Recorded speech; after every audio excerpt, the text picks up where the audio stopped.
Welcome to the REI Hacker Podcast, where we unlock the secrets of real estate success.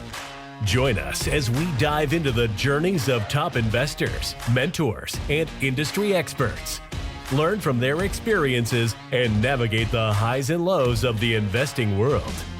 And now, let's hand it off to our host, Benson Juarez. Welcome, everybody. Thank you so much for being here today on this edition of the REI Hacker Podcast. I am very fortunate to have my friend Darrin Carr with us. He is the CEO and founder of Carr Talent Acquisition, a top-tier recruiting firm that works with entrepreneurs. He also works with Fortune 500 companies, as well as startups and companies all along the spectrum. But most importantly, he does have a very important niche in the real estate investing space. So, Darrin, thank you so much for taking the time to be with us. I know you are super busy out there seeking top talent for all of your clients. How are you today? Really well, Benson. Thank you so much for asking. Always a delight to chat with you. You always bring this calm, cool, collected, positive energy with you. So whenever I talk with you, I always leave the conversation better than I entered it. So doing great and doing even better now that I'm chatting with you. Oh, I appreciate you being here. It was important for me to get you on the podcast because of your experience in recruiting top talent. We're in a very interesting space right now with the economy. Depending upon who you listen to, the economy is either doing really bad or it's doing really good. And, in all of that, there's this search for people who are talented, who can, come to your company and help you reach, the different goals that you have, whether they're revenue goals or whether it's, culture-based goals. What is going on in the employment world right now? What's the top story? Yeah, good question. And one that you're right, regardless of what you think the economy is doing, one thing is for certain, and that is the labor market is strong and has been strong and keeps getting stronger and stronger and stronger. What's that mean? There are more and more positions being added, and it's more and more challenging to get the A players.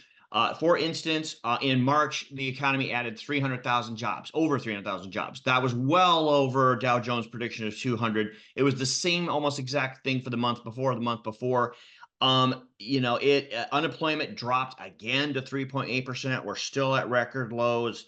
Wages rose, up, even though a lot of factors, come to fore here. But A players usually have jobs, and now and they need to be found, compelled, and poached. And now it's even more challenging because so many the labor market is so tight right now. There are 60% of small businesses can't find the people they want for their jobs. And smaller companies like most of the people probably listening, companies with 250 employees or less account for 80% of the 10 million open jobs there are right now. So it's a little bit of a scramble to get who you need. It's always challenging. Privy's in a big hiring stint right now, and we're bringing in people from different places. There was a time period there when a lot of the technology companies were laying off big amounts of people because they figured out they were emulating, the Musk approach, where, he was going in and trimming the fat and finding out that we can get rid of a big portion of our workforce and still be efficient. And now we're saving all of this cost. How did that affect the job market? Yeah, by most accounts, that tech session, as it's called, is largely over. And even when it was going on, what I saw from my chair was the larger companies and the very largest companies were laying off people. A lot of those programmers, business analysts, they were kind of caught in mid-tier to low-tier companies size-wise.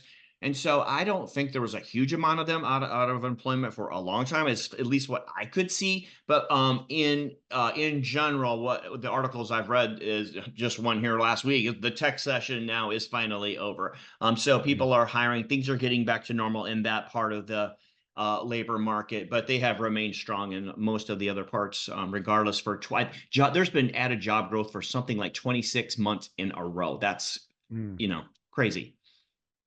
Yeah, it sounds like that's a pretty good trend there. But you mentioned something pretty interesting, which was the top tier talent already has jobs, right? And it's an interesting conundrum for people who are going to hire where the good people are already taking. So what do they do in those situations? Yes. Well, one thing I tell you, that I recommend people don't do, and that's rely on just job postings. That's the path of least resistance. That's what every company, most recruiters do. Actually, the dirty little secret of recruiting companies is all 80%, 90%, or maybe 100% of what they do is exactly what you can do as a small business owner or medium or large size business owner, and that's post an ad. The good folks, they have positions, and they need to be found, compelled, and poached. And that is not super easy to do. It's a sales process. Good recruiting is good sales for the right people at the right points in the process. And so that's, for instance, when we reach out, our first question, our outreach is, hey, you look amazing. I see you're doing this. That's pretty impressive. We're working with a company that's doing that. And here's a little bit about what's in it for you. Here's a little bit about what you be doing. Do you want to learn about how your life could be a little bit better? It is sales. And that's why, if you're going to be a good recruiter, and something I learned in my 20s in corporate on my way up to being a director of recruiting for some billion-dollar companies, was golden rule of recruiting: A players hire A players, end of story. So you've got to have that that charisma, verve, hustle, the wherewithal to attract those sort of people. But it's not easy. It's a process, and it comes from more than just passive outreach, job postings. I can go into more detail, but I'll let you. Yeah. Well, it's an interesting process because it seems like if someone's at a job, right, they're likely happy with that job. And so as a recruiter, it's a sales process, but is it also like a discovery process to figure out, like, are there cracks in that relationship? Is that person really happy at that job? Or, are there things that you can find maybe in their social media posts by doing a little bit of research, like a detective, to see where those cracks could be? Is that part of the process? Yes, absolutely. Good instinct there, Benson. Maybe hitting you up for a recruiter job at some point. Yeah, that's exactly it. They're happy. They just don't know they could be happier somewhere else with our clients. So we ask them questions. For instance, when we get them on the phone, a lot of clumsy hiring managers or recruiters, they'll start interviewing right away. That's really naive. What we do, first question we ask is, what's important to you? Right away. Number one, it shows we care. That's great, because a lot of people don't care, or they don't demonstrate it. Number two, it shows if their core values align with our clients based on what is important to them. And number three, it shows us how to sell them. So they'll tell us, and we will listen. But we know what has become more important since this pandemic pivot, when everybody had a year to sit home, reconfigure, rethink their lives on what's important to them in work, where they want to work, how, when, if they want to work, under what circumstances. So we know the questions to ask to get at the levers, and they have to do with, flex. You can probably guess some of these, but we ask a lot about, both our clients and the candidates. Flexibility, work times and locations. Wellness and well-being. What sort of programs or awareness do you have that? The workplace as a learning environment. What is the path that they're going to get better? We ask them what that is, right? And so that gives us a little bit of whole little fingers in the crack to climb our way up. Consistent feedback, connection, ability to grow. That's a big one for people. Take on more responsibility, even if not a promotion, at least more responsibility. Even more important than in previous generations, these last couple generations, ability to make meaningful contributions to the community and to the world. That is more and more important. They believe in the cause. Reward for effective work, inspirational leadership. But I can tell you, just the offhand, lack of why are people quitting their jobs? Lack of career development, 41%. Inadequate compensation is always up there, 36%. Uninspiring, uncaring leaders, 34%. Lack of meaningful work, 31%. Unsustainable work expectations, 29%. Unsupportive colleagues, 26%, etc. So those percentages, it's kind of hard to understand that, but what you're saying is that money isn't the biggest motivator out there. There's a lot of other things that weigh in when people are trying to decide if they're happy with a job or if they're willing to move on to something else. So like what percentage is, how much money they make versus everything else, do you think? Well, it's always going to be an important factor. Hmm. But it's sort of it's not the most important factor anymore, and it has fallen. As these last few years have gone by. So, one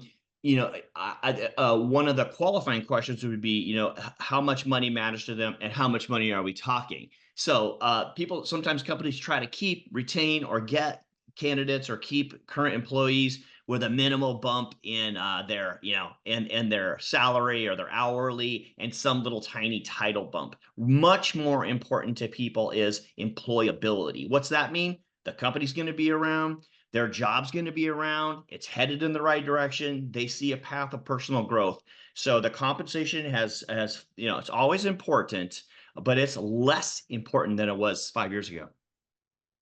Yeah, it sounds like, I think a lot of people are reevaluating, how important a job is in the overall scheme of things. And um, especially with people who make a certain level of money, right? Like if someone is just kind of making it, you know, check, check to check to check, that they're way more money motivated than somebody who is, you know, with talent, right? Where they're getting paid, fairly well already, and at that point they can be a little bit more picky about where they decide to settle in.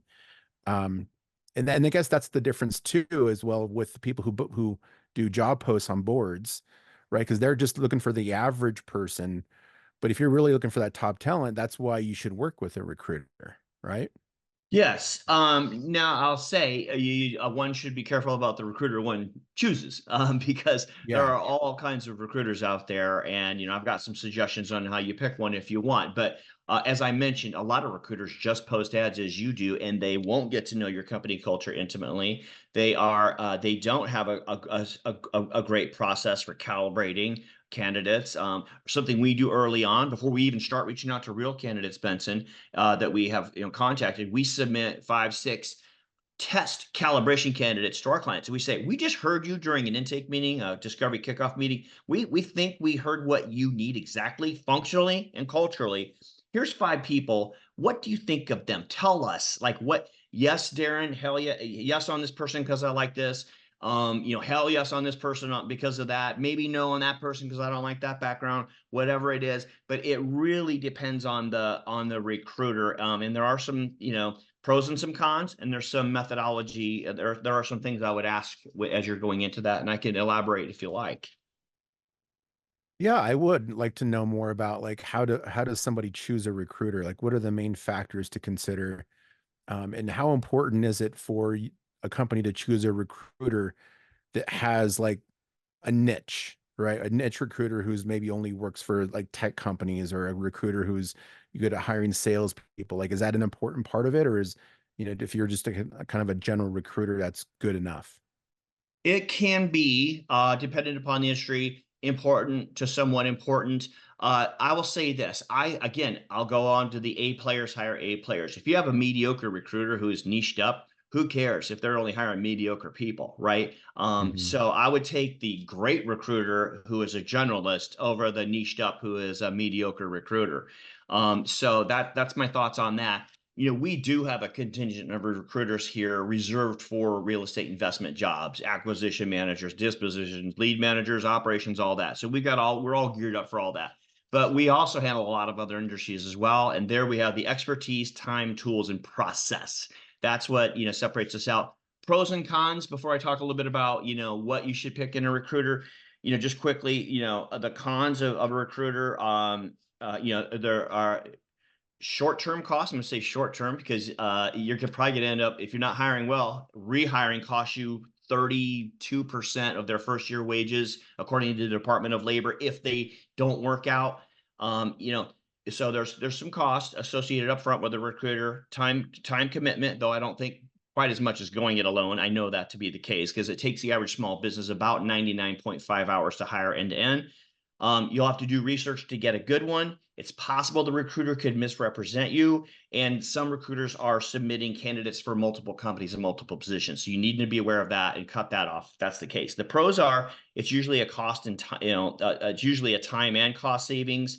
As I mentioned, if the average executive is worth, business owner is making supposedly $400 or $500 an hour, should be our time that that we're worth, times that times 100. You get the cost. That's not even counting the opportunity cost of what you be doing when you're recruiting, and then the morale cost if that person doesn't work out to your team, to you. And then the biggest factor though of using a recruiter, if you pick the right one, is that they are able to do active outreach. They spot people who aren't looking for positions at this point in time, but they look amazing, and so they are reached out to, compelled, and poached. So along the way, a good recruiter, where we pride ourselves, for instance, in our white glove advice and consulting to our clients on what you should do during the process, as we hand off, after we hand off, and to onboard. Hold their hand all the way. Talk to them about how to lock down a hire without ever making an offer, so they know that really kind of smooth tactic. And then of course there are guarantees if you have a good recruiter. Like we have both a 90-day and a 1-year guarantee. So those are some of the pros and cons. In terms of how do you select a recruiter, I would just say, make sure you observe or ask about how keen they are to get to know you and your company culture. Super important. We hire for 4 things, and they're equally important: hungry, humble, smart, good cultural fit. That good cultural fit's got to be there, or you don't have the retention, and you're going to be hiring months later.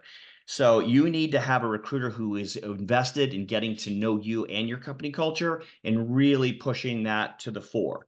How do they find most of their hires, passive or active? What's their process? We want to see a rock solid process there. What are their guarantees? What are their costs? Are they going to be a long-term strategic partner? Are they going to throw spaghetti against the wall, just throw whatever candidates they want, and they hope of one of 15 stick? Or are they carefully vetted 3 to 5 highly qualified, and interested candidates which we provide? And then track record, get, testimonials, written or video, or just simply the names and numbers of past clients you can call to check. Yeah. I've talked to people who've had bad experiences before with recruiters.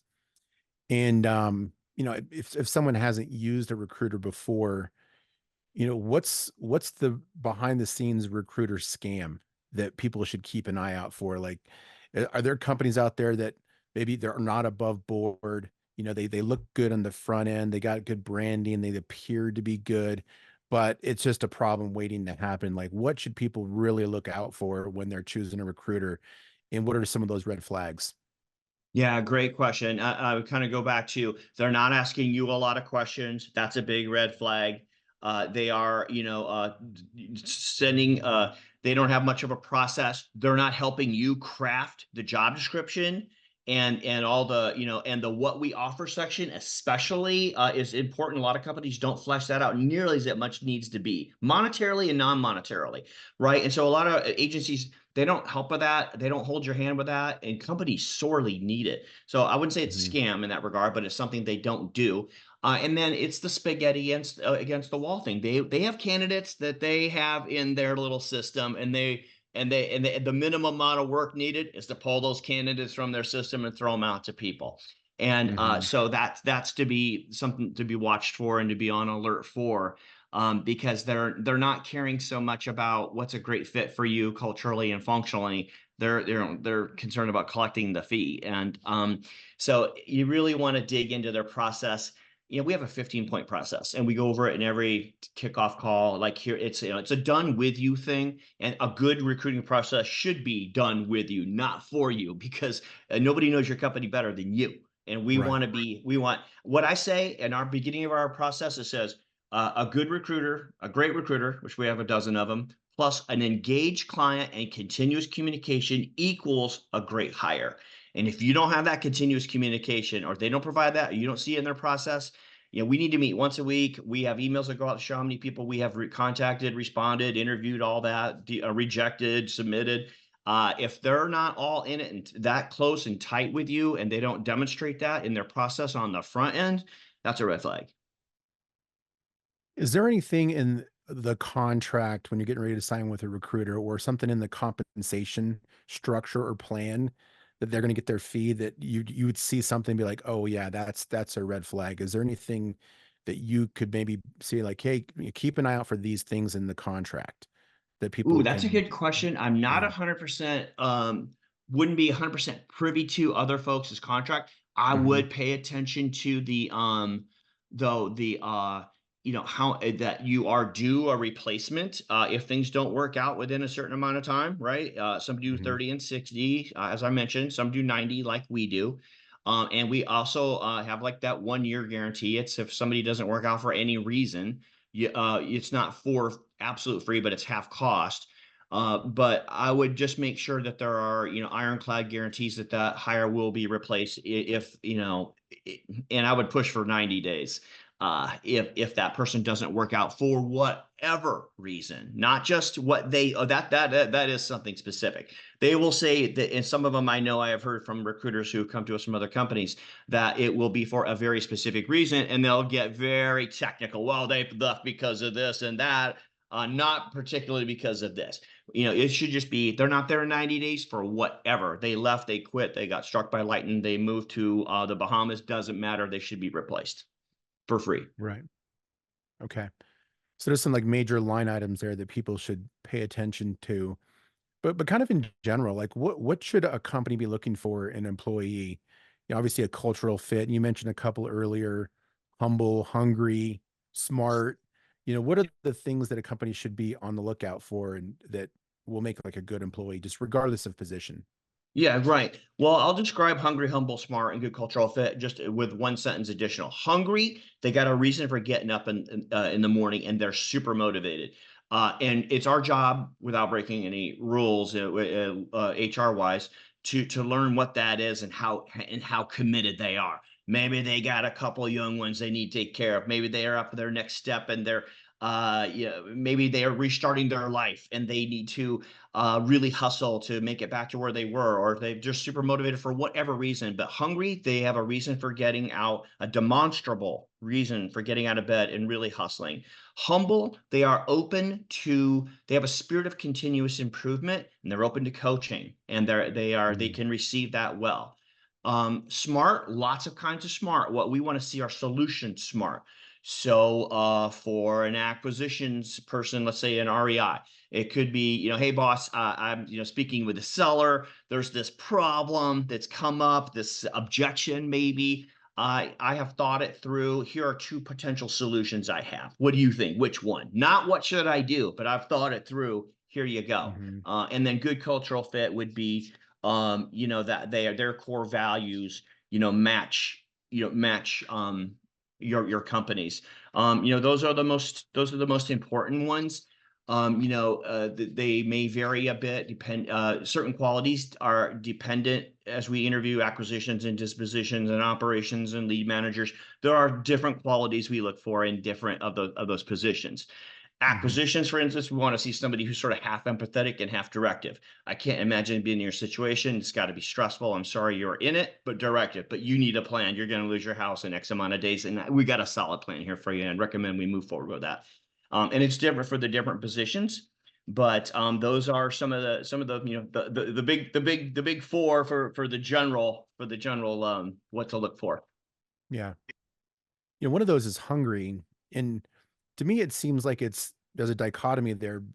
Like you want somebody who's top talent, right? They're seasoned, they've been around for a long time. It seems to me that their hunger would wane over time. And then the people that are brand new to the workforce, right out of college, are looking to prove themselves, they're going to be hungrier potentially. This is just how I view it. Is there something there that I'm getting right, or it doesn't matter? It's just someone's either hungry or they're not. Well, I think you might be correct in extrapolating that after some amount of time, people's hunger may wane. So we don't talk about what we talk about is where people are in their career stage. For legal reasons, moral reasons, everything. We never talk about age, and nobody, here does, and the clients we don't either as well. But we can talk about where people are in their career arc. Right. And Mhm. so typically for like acquisitions, we might find that person a year, 2 or 3 in their career arc. They're out of school. They are they have that hunger that hasn't waned yet. They are peaking up. We see, they're not over it. They're not coachable. They're not pessimistic. That where they're at in their career arc can sometimes matter to us and to them and their level of hunger, without a doubt. Yeah.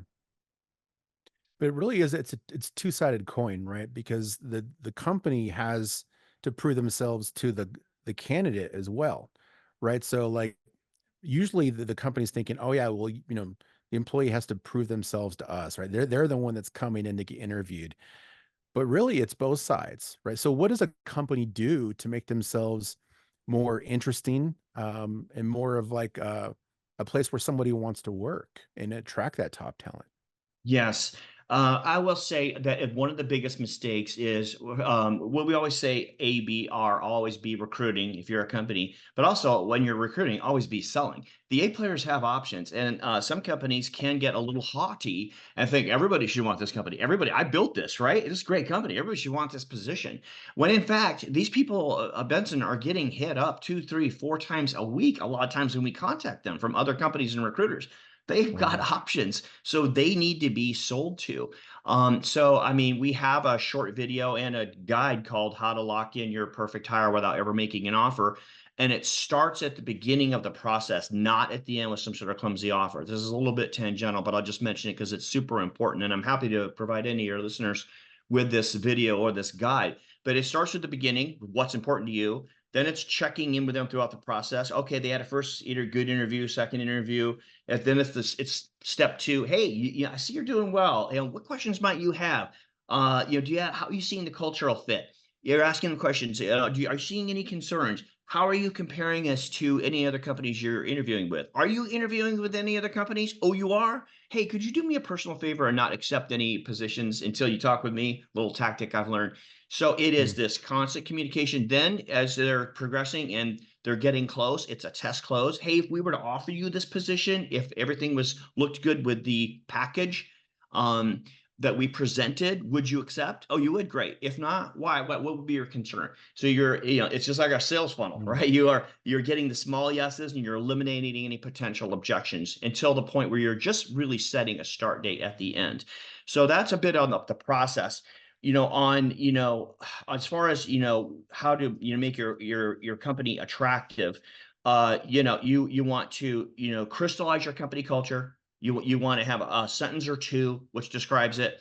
One of our clients is we're the company that values family first. So we are X because of Y, which results in Z. We're the company that focuses on family first, so we insist on everybody attending their family events above company events. And that results in long-term retention. In this case, 14 years, I think, is the average stay of the person at this manufacturing firm that we're helping. Mm. So crystallize your company culture, make sure everybody knows it, especially the people talking to the candidates. It's surprising how often people don't know it, even leaders. But everybody should be on the same page with what is going to make the difference so that with that particular candidate. But you just want to show you be transparent, about the situation, realistic with work expectations, to let them know their path to education, how they'll be celebrated, what resources will be available to them to be successful. But those are some of the in addition to the things I talked about before, just demonstrating how you're flexible and believe in their wellness and what learning you have for them, etc. Right. And that gets them in the door, right? I mean, you can have a good written statement. You could say all the right things, and then someone comes to work for you, and they're like, "Oh my God, I got sold," right? Because everybody puts their best foot forward on both sides, right? They wear their best suit, and everyone's showing up and saying the right things, and then the real world hits, right? So where are companies going wrong with respect to retention? Yeah, that's a big one. Yeah, you've got to walk the walk, just not just talk the talk. That is 100% true. Well, I would say that with retention, the the most important things are, to have, continual check-ins. They're regular. You're communicating. It's a two-way communication. They can come to you with anything that they have on their minds, that you can answer. But it is this constant communication situation. With retention, again, you want to celebrate their successes, even if they're small, or their progress towards a success, is another one. You want to make them, people are complicated, so you want to understand. Here's the most important thing I would say: people are driven by inspirational leadership. When a person, and when I manage managers in corporate, and I manage managers now in my own, but what I learned to do this is when you can draw a dotted line from that individual's goals. I want this. What do you want? Get to understand them. My goals are this in life. I want a house. I want, etc. And you are able to connect those dotted lines to the company's goals, right? The company wants this, and in the middle is that sweet spot, and both of you can meet there. Look, we get symmetry here. We both do what we both want to do. We both get what we want out of this, and we do it in a way that it's a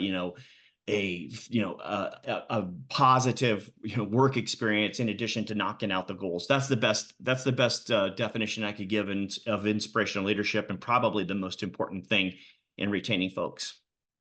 Yeah, it sounds like it.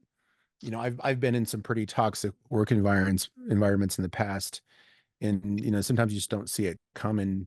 And a lot of people will just stick around because they don't know if they have other options out there. And then there's that whole like quiet quitting scenario where people they're doing just enough to get by. But eventually, people quit, right? So what are causing people to quit these days? Is it the same as it was 10 years ago, or are we seeing any new trends? What's happening out there? Well, I know I've thrown a lot of statistics out, but I'll give you one more because it's shocking. Harvard did a study just a couple of months ago on this, and it was with salespeople. 57% of salespeople are looking for work right now, even though they're employed. Most of them are employed, and 40-some%, 46% or something like that, most of them rate themselves as satisfied or highly satisfied. So this is not your parents' workforce, right? So they are looking for a job in that they are updating their resume. They have a timeline for leaving the job, or they're talking to me, right? They're talking to a recruiter. That's happening, even though these people are highly satisfied. So know that just within sales, which I'd say there is probably a lot of the turnover you see in the workforce. In terms of why are people leaving those jobs, I would say because they're not being respect is a big one. We will occasionally, not very often, but occasionally have a candidate accept a position, and they go in and they feel that there is not the amount of respect that is back and forth respect that they would like. The work expectations are off the charts, and they're not what for instance, maybe what we were told. Instead of 9 to 5, it's 7 to 7, then it leaks into weekends, etc. But apart from that, Benson, it would be those things I mentioned. They can't see the career, especially for the younger generations. They can't see that career advancement. Where am I going? How am I learning? Are people caring for me where I'm at? Do I believe in the cause? Have people explained the cause to me? Is the work meaningful? Those are, to recap some of the major reasons. Right. Yeah, like you said, it's so much more expensive to go out and get somebody new than it is to retain people, just like customers, right? It's way more expensive to go out and find a new customer than it is to retain one. So companies should be investing in, making sure that they live up to the expectation of the candidates they bring in. And, where can companies get better in general? Like, what can companies do to make sure that they're constantly improving so they can attract the top talent and then keep those people when they get them?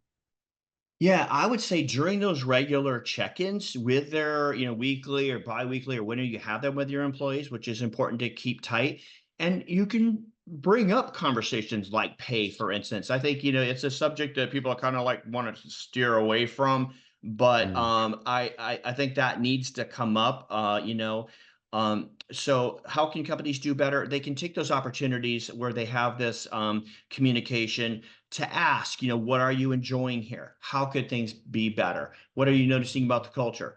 How, we say we say these four things are important to us. Where have you seen that demonstrated? Where can you see that it can be better? I mean, you're asking for, we want to make this a better workplace for you. We're on a continual vigil to make sure that happens. What can you suggest to us? So it's just getting that live feedback rather than ignoring it because you feel like you might have, there's an icky feeling about going there. Like maybe I've fallen down Right. a little bit in that. It's, womaning or manning up and facing the situation, asking about it, and having a thick skin and not having this this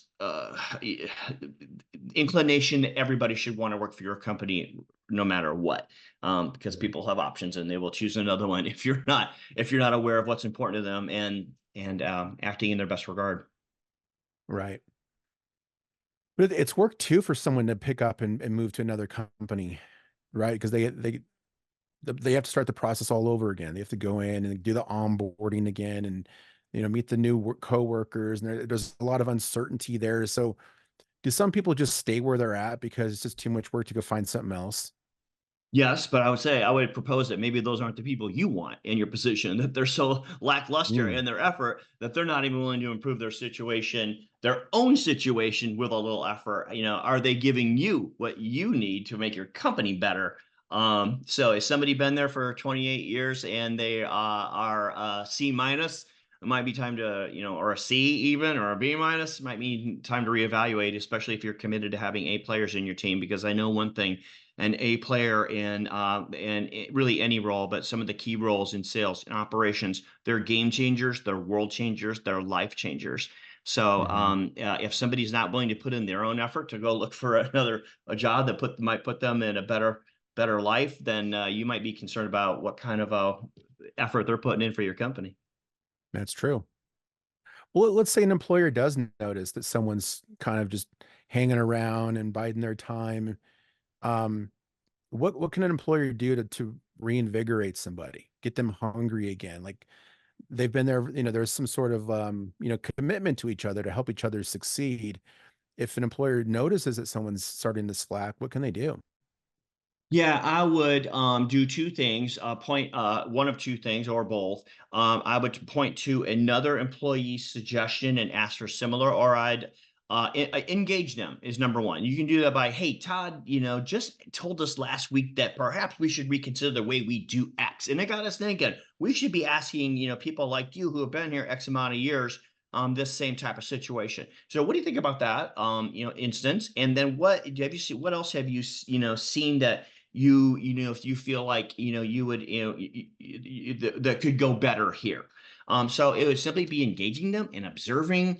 Would you mind meeting maybe every couple of weeks and just for 10 minutes we can kind of go over our plan for how we can get better here and engage our employees even more than we are perhaps now. And you can observe through that how committed, how interested, how engaged they are in that process or in that effort. Right. So it's a way of kind of starting a conversation without, getting them scared about anything, like, oh my God, why are they asking so many questions? Or, what's going on here? And maybe scaring them a little bit. Yeah, true. I always kind of put it on me. I don't mind that. I don't. I think a big part of it is not having a big ego, right? Hey, listen, Right. I was 15 things I could get better at. I know one of them is I haven't done a lot of asking about this. So, my bad. But what do you think? What? So I think that's a way that you could, approach it without intimidating, scaring. Yeah. There's this big, like, ongoing discussion, and it happens a lot in the technology and startup world. But I'm sure it happens out there in, all different sectors and industries, but the W-2 versus the 1099 discussion. I know there's pros and cons of both, and maybe it's not a big thing in the recruiting world, but I'm very interested to know what you think about this scenario where there's, for an employer, there's pros to bringing on 1099 people because you don't have to do benefits, and there's some, some savings there, but, there isn't the commitment, like if someone actually is an employee. And what are your thoughts about 1099 versus W-2? Yeah, well, first of all, we have a complete pros and cons list of both. So any of your listeners Mm. can contact me with contact information that we can provide at the end of this if you like, and I'm happy to send that out. And it just really pretty straightforward outlines it. But I think the major benefits and drawbacks of a 1099 is you can, no matter what state you're in, you can dismiss at will. You don't need cause. You can simply end the agreement whenever you want. And you don't need to spend the money to come up with the legal system to have the W-2 entity and withhold taxes and all that, stuff. They need to do that on their own as 1099, as I'm sure most people listening to this know. But yeah, it's a cleaner. But I will say, by the way, 1099 is becoming more and more and more accepted uh, as a permanent work solution for a lot of people. A lot of people don't need the W-2 when they maybe 6 years ago they thought they absolutely had to, and now and 1099 used to make people feel a little bit like vulnerable, and that's less so now. It's more and more accepted as, hey, you can be a long-term part of this company and still be 1099. So for the employer, you don't have the complications and the expense of a W-2, and you can let people go at will. um, and for the employee, if they're looking for benefits, they may pass you over, because there's no benefits, but there are ways around that if you are 1099. And little tactics that a lot of small businesses might not know, like, hey, health insurance is really important to me, so I'm gonna pass on your position. What hold up, wait a minute. Like, let's talk about this. What we can commonly work out is some sort of monthly stipend that is not that much more than the hourly or the salary that you would have agreed upon anyway. 4, 5, $600 a month, whatever. Sometimes 300 will do it toward their health benefits. They can put it to however they want, and it just puts in their regular check. So there are ways of kind of getting around the disadvantages of a 1099 for somebody on that system. Yeah.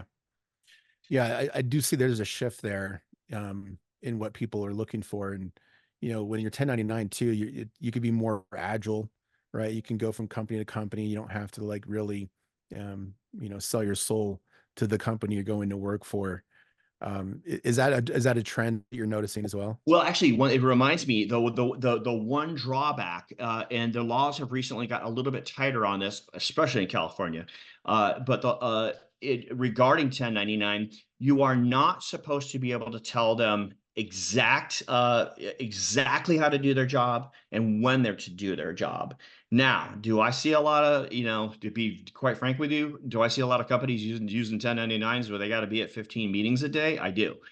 So I don't know how much people are aware or alert or concerned about that, but it is the law that you shouldn't be, telling people exactly. You should give them a scope of work and set them off to it, and you of course give them goals and achievables and KPIs, of course. But you're not to be able to tell them really exactly how to do that, and that they need to be doing it at a specific time.